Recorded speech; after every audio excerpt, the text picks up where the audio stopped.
Hello and welcome to Changemakers. In this program, we have interesting conversations with people who are making a change, making a difference, making an impact. Half the world's population lives on less than $3 a day. Our guest today is Jaya Basu, founder of Promise Worldwide, that wants to have an impact on this particular problem. Jaya, welcome to the show. Very good to be here. Thank you. So you started Promise Worldwide about 10 years ago, you said? Yes. And why? Because I grew up in Calcutta and in India. In India, okay. Yeah, in Calcutta in India. And at the time I used to work as Missionaries of Charities, Mother Teresa's organization. Yeah. But you know, there are so many poverty every day. Whenever I go to school, college, every university, all the time, I can feel that we should do something for these kids on the street, or the slum kids. They really don't have any education. They spend most of the time on the street.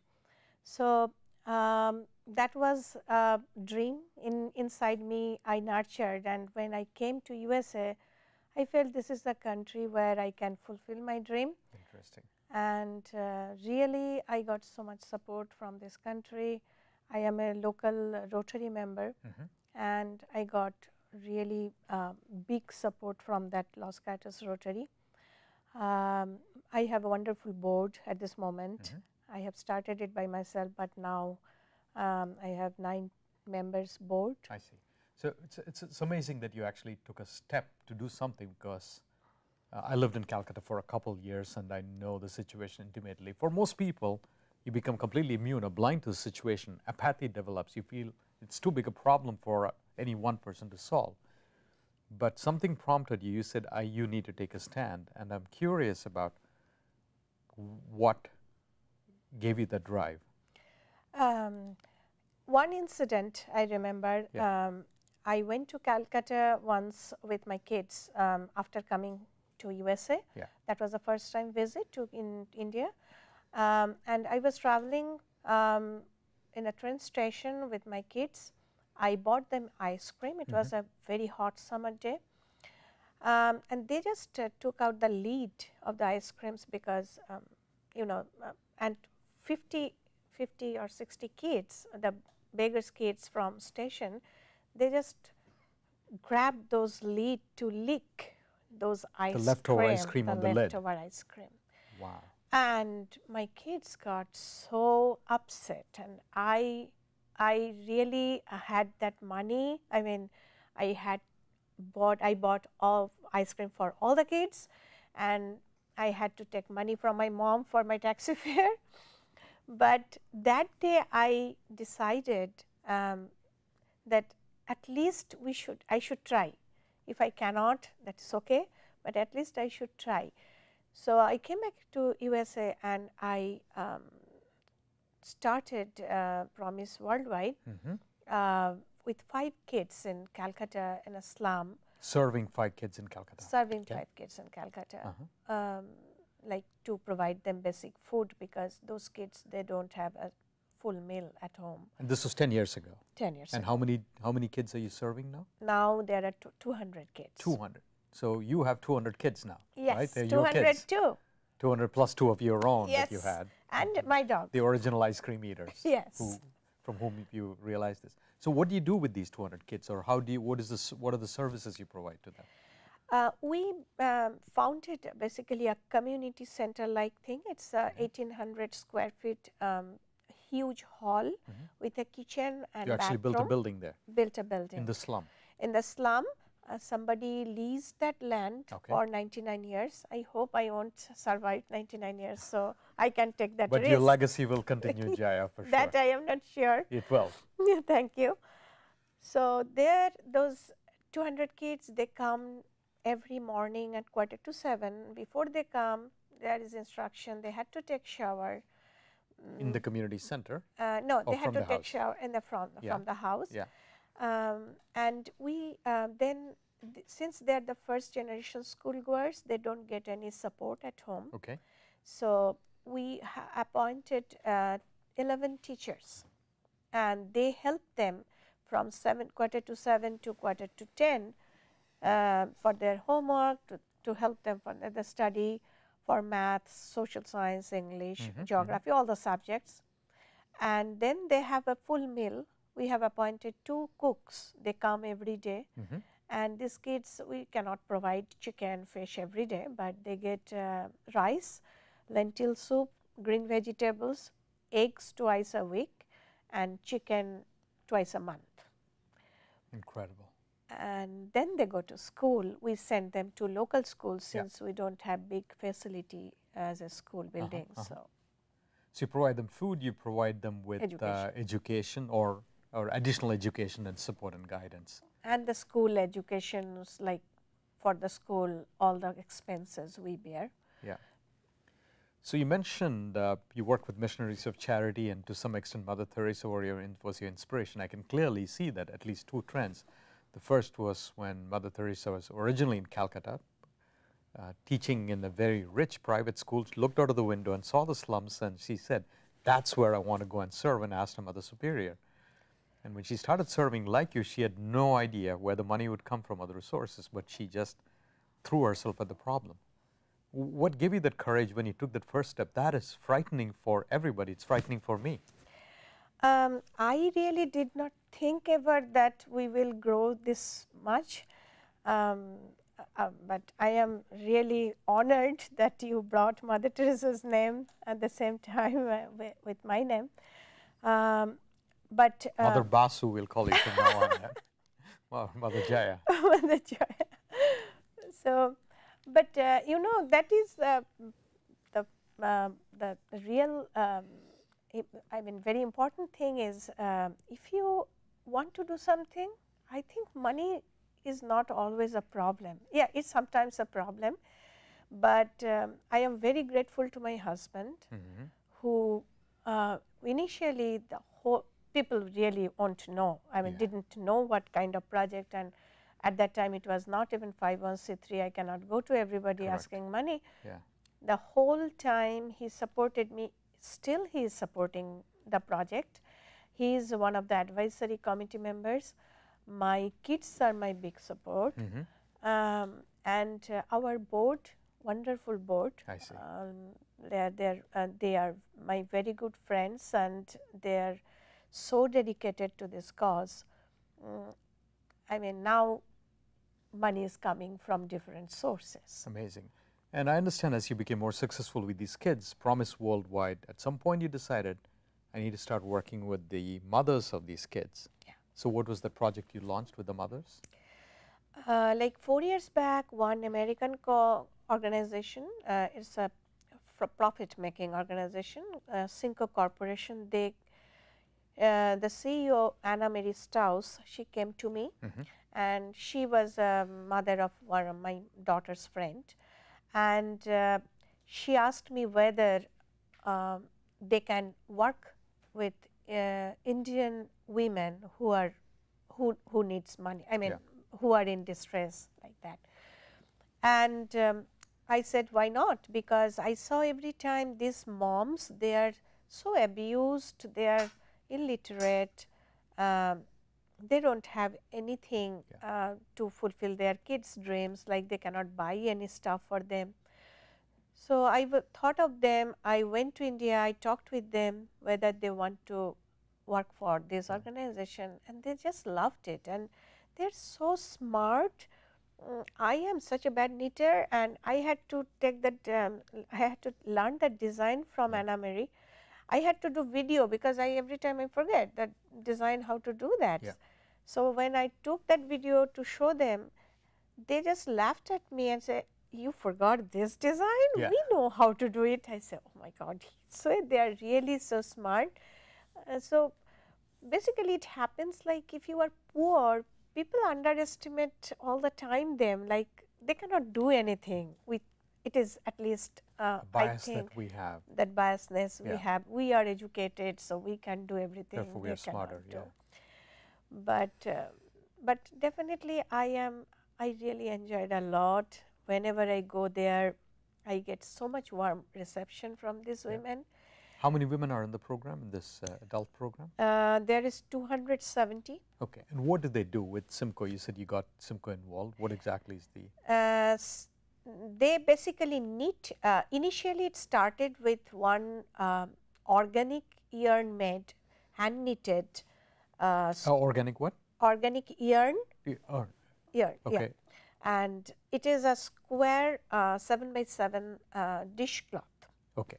So organic yarn made dishcloth. Hand knitted Yep. dishcloth. Uh-huh. But now there are line of items a lot. There are gloves, there are coaster, there are trivets, there are like a lot of items which they are making.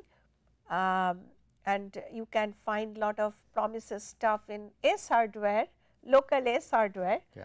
They are taking that, but these are not available in India, I see. only USA. And then the proceeds from the sale of these clothes again go back into the program and finance it and fund it. The proceed, like it works like that. Cinco Corp directly pays to these women Yep. through Promise Charitable Trust, like the organization in India, and per piece whatever they make, 1 rupee go to the fund. Yeah. So if they make 10,000 pieces, Promise receives 10,000 rupees. Yeah. That way it works. And 1 rupee is like what, 4 cents or something? Like 2 cents. 2 cents, yeah. Yeah. Okay, amazing per person. So I want you to talk a little bit about the transformation that you've seen. Pick one of these women that you work with, or pick one of the children. How have you, and I want to know the names too, and how has their life changed as a result of being with the program? Can you tell us a little bit about it? Sure. The group I started with, the first group, 5 kids, they've, after 10 years, last year they came out from the high school, all of them.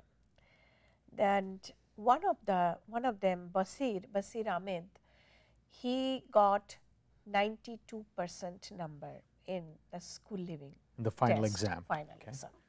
And now I am helping him personally as getting prepared for engineering school. Wow, so you're going to go to professional college now? Yeah, he will go to professional college, but his family wants to send him to some leather factory for work, but that really he cannot do. So I appointed him as a teacher in our project, where he teaches all those little kids in the primary section, so that he can earn 2,000 rupees, which he can earn in the leather factory, and give it to his parents, and other time he can study. So this is basically first generation school goer is teaching first generation school goer. Yesterday, in fact, Hindustan Times published this story about him. So he's a teacher in your program, and he's also that takes care of his family, Yeah. and he's going to go to engineering school as well. Yeah. Interesting. Any stories from the women that you've been working with, Jaya? Like one girl, Sabina Bibi, is her name.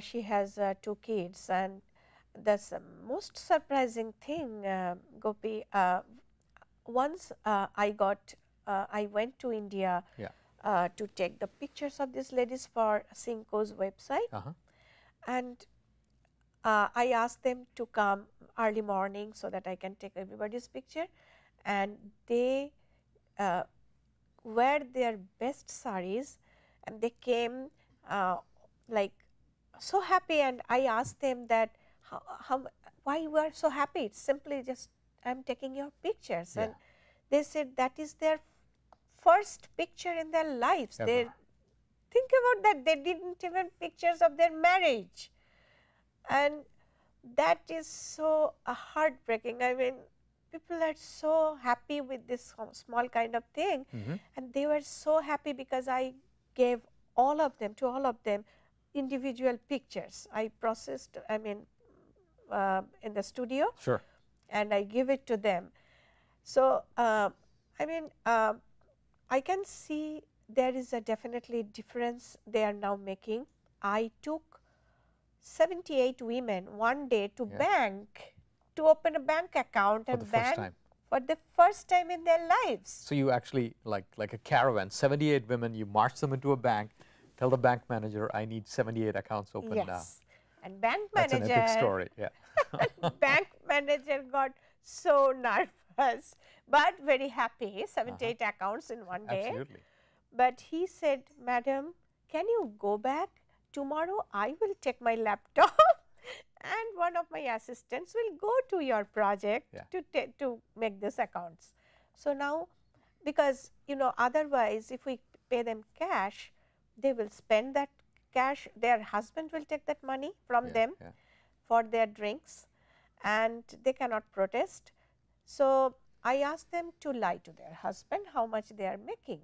So they said for the greater good, right? For their own good, for their kids' good. Yeah.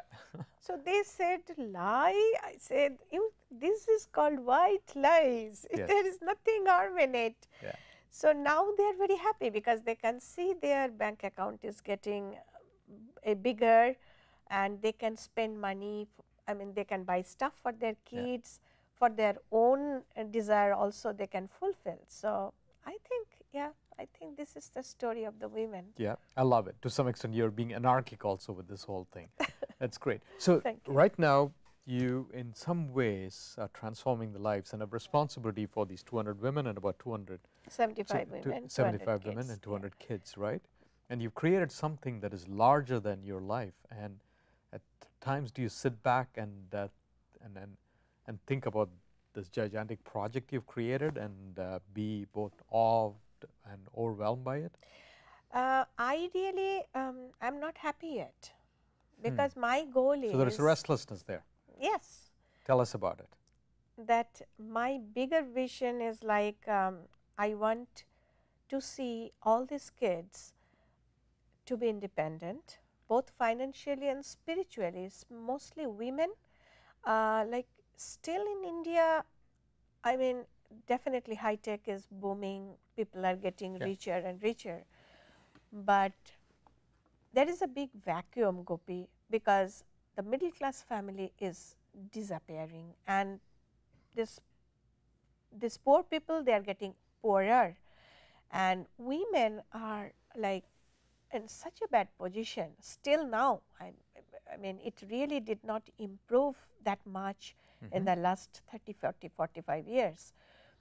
So, and especially if you are poor, there is no way you can stand for yourself. So, I see. I want to make these girls independent, these boys independent too, and to serve their own community for the betterment. Like now, Jaya, at one point you mentioned besides financial independence, you also wanted spiritual independence for them.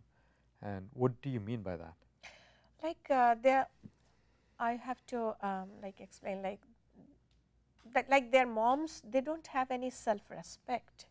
They don't know how to speak for themselves.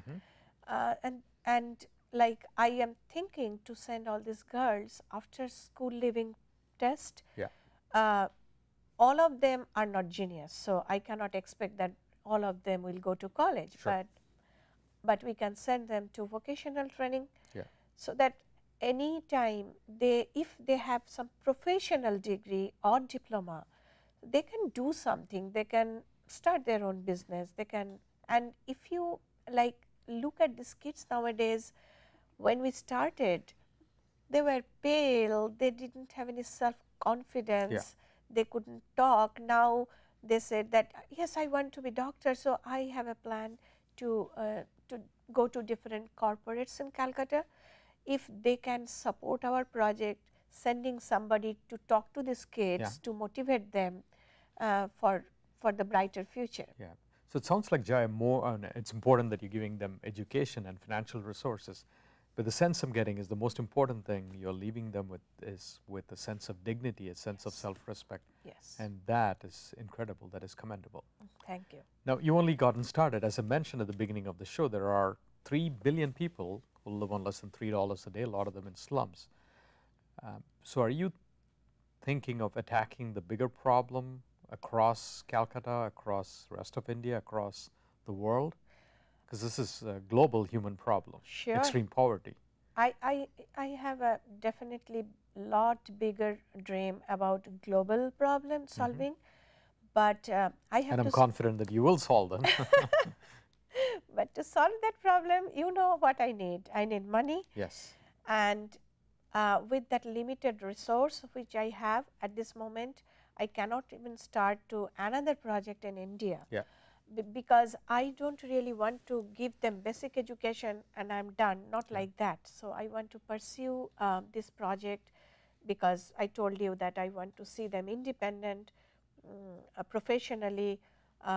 So, if somebody asks me, okay Jaya, in Bombay, I want to start a project, Promise can help us, I would be more than happy. In Silicon Valley, here also anybody ask me to help them. Yeah. I really love to work for non-profit and any this kind this people's problem like poverty, mostly poverty, really makes me very upset most of the time whenever I see it. Doesn't matter where it is in US or in India. Yeah, definitely. I mean, it is like a disgrace for all of humanity that we allow something like this to exist in the midst of it, and it's a common problem, I would say, for all of us, meaning we share the problem. Yes. And then occasionally some people like you step up and say, I'm not going to stand up for this. Thank you. So many of our viewers are probably listening to this and thinking, I do want to help or have an impact or find out more. What do they have to do? Where can they find out more, or how can they assist in some way with your program? We have a website. There is lot of information. We have a website is www.promiseworldwide.org. And they can call you to get my information, contact information. So, but thank you very much for asking me here as a guest today, so that I can share my stories with you. Okay, but I haven't finished. There are a few more things that I want to continue asking and talking to you about. So, in this, if you had, and this is a question I often ask interview candidates when I'm interviewing them for a job, if you had no constraints in terms of, say, financial resources, and failure is not something you have to worry about, what would you do with Promise World? Where would you take it? If you give me that assurance tomorrow, I was just curious. I can make a business plan for you.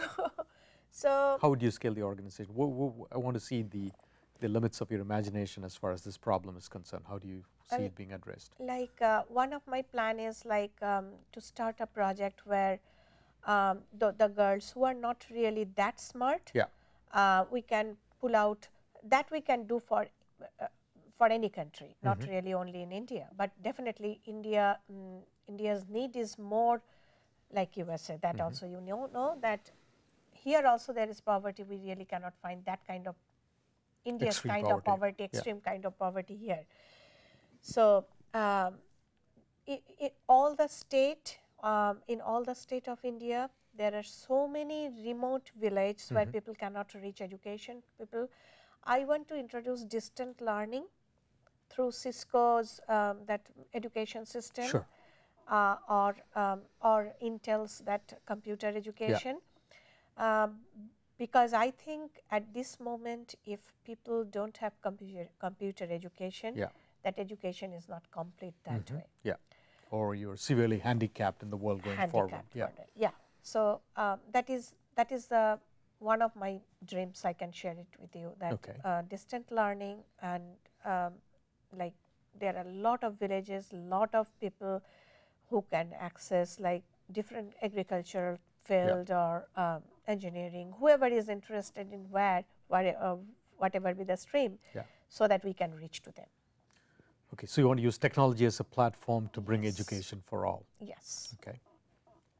Now, are there points in time, Jaya, when you've been working on it, when clearly you're energized by this and it's a very fulfilling thing that you're doing, but are there dark moments when you feel you're up against a wall and the situation feels very difficult and you felt like giving up? There are few moments I can recall, like